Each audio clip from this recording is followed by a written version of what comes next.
자, 두산 에너빌리티 체크해 보도록 하겠습니다.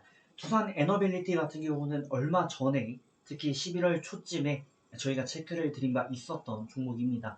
이에 대해서 대응 방법을 10분봉 기준 62평 라인에 대한 대응을 추천드린 바가 있었고, 그 라인이 이탈 마감 시 매도, 단기적인 관점 매도를 추천을 드렸고, 다시금 재돌파 마감 시 재매수 관점을 드리게 되면서 추세적인 우위를 점하실 수 있도록 대응을 드린 바가 있었습니다. 현재 두산 에너빌리티의 전반적인 차트를 보시게 되면 13일날 저점을 기록한 이후에 상승 잉태세로 추세적 턴어라운드를 꾀하였고, 이후 단기적이지만 상승형 쌍바닥세를 다져갔습니다. 그리고 22평이나 단기 2평 라인들도 모두 하단에 커버링 들어가면서 추세적인 안정을 꾀했던 모습이고, 현재 단기적인 흐름은 좌변과 우변의 대칭성을 이루게 되면서 전형적인 미러링 현상이 나타났고요. 이 패턴과 이 패턴의 유사성이 나타났고, 지금 이 패턴과 이 패턴의 유사성, 그리고 현재 흐름은 이렇게 유지가 잘 되고 있는 모습입니다.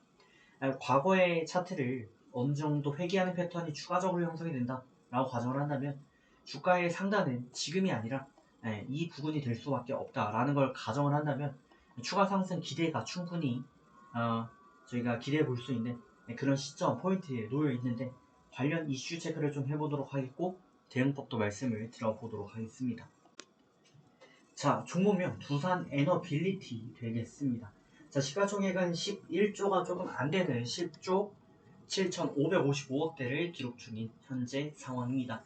두산 에너빌리티는 플랜트 전문 기업으로서 화력, 원자력, 신재생 에너지 등 통합 물 솔루션, 워터 솔루션 제공 사업을 영위 중입니다. 개인적으로 저번에도 말씀드린 바가 있는 것으로 기억이 되는데, 사우디 같은 이 중동 국가들, 모래 사막에 위치한 국가들은 과연 생수를 어떻게 추출해서 마시게 될까요? 그 기업은, 그러니까 그 방식을 주도하고 있는 기업이 두산이다 라는 말씀을 감히 드리고, 아주 간단히만 좀 말씀을 드리게 되면, 중동 같은 경우는 보통 바다에 놓여 있고 사막에서는 거의 지하수가 나오지 않습니다. 그렇다면 얘네들이 살기 위해서는 결과론적으로 이 바닷물을 갖다가 담수화해야 되는 거죠.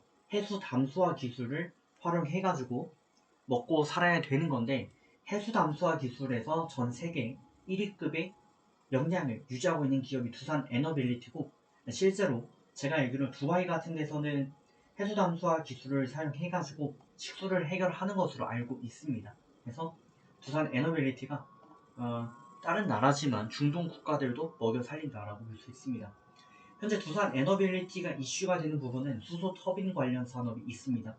이 외에도 원전이나 이게 폴란드, 영화 검색에 나와 있는 것처럼 폴란드 원전 등 SMR 이런 소형 원전 이런 부분에도 굉장히 강한 이슈를 보이고 있고, 현재는 친환경적인 수소 터빈 등의 이슈로 주가 상승 동력을 더 확보해 나가고 있는 모습입니다. 자, 그럼 주요 대응 방법을 체크를 좀 해봐야 되겠죠. 자, 기존에 드렸던 방법은 10분봉 62평 라인 대응이었습니다. 그러니까 11월 들어와가지고 10분봉을 기준으로 62평 라인 이탈 마감 시 추세적인 하향 이탈 가능성이 있다 라는 말씀을 드리게 되면서 매도를 드렸는데, 조금 더 빠른 대응을 드렸다면 아마도 22평을 드리는 게 좋았을 텐데, 그 부분 좀 안타깝게 이어졌습니다. 이후 주가는 15,000선을 중심으로 이탈하는 모습을 보여줬고요. 라인이 유지가 되다가 최근에 다시금 돌파 마감이 나오고, 이 흐름은 다시금 62평을 하단으로 두게 되면서 흐름을 쭉 유지했고, 이때 이탈 마감 나왔지만 재돌파 마감이 나왔고, 또 이 흐름은 현재까지도 이렇게 유지가 되고 있는 모습입니다. 근데 어쨌든 당시 대응 방법은 10분봉 62평이었기 때문에 15,000 정도 저희가 매도가 가능했던 포인트였다 라고 봐야 될 것 같고요.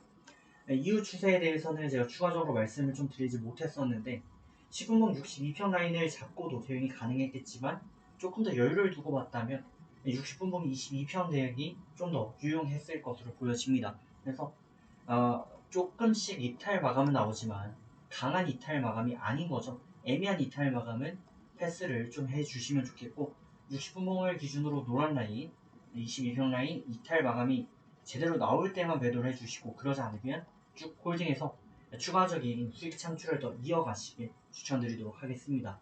주가 지금 부근에 위치해 있는데 매수 가능하고요.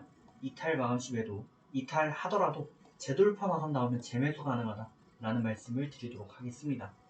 과거 패턴을 고려했을 때 좀 더 높은 구간에서 매도를 드렸으면 더 좋았을 것으로 보여지지만 이번에 더 좋은 결과를 또 창출해 가시면 좋지 않겠나 생각이 듭니다. 그래서 다소 애매할 수 있는 구간 포인트이기 때문에 라인을 지정드리도록 하겠고 좋은 결과 만들어 가시고 조만간 다시 또 말씀을 올리도록 하겠습니다.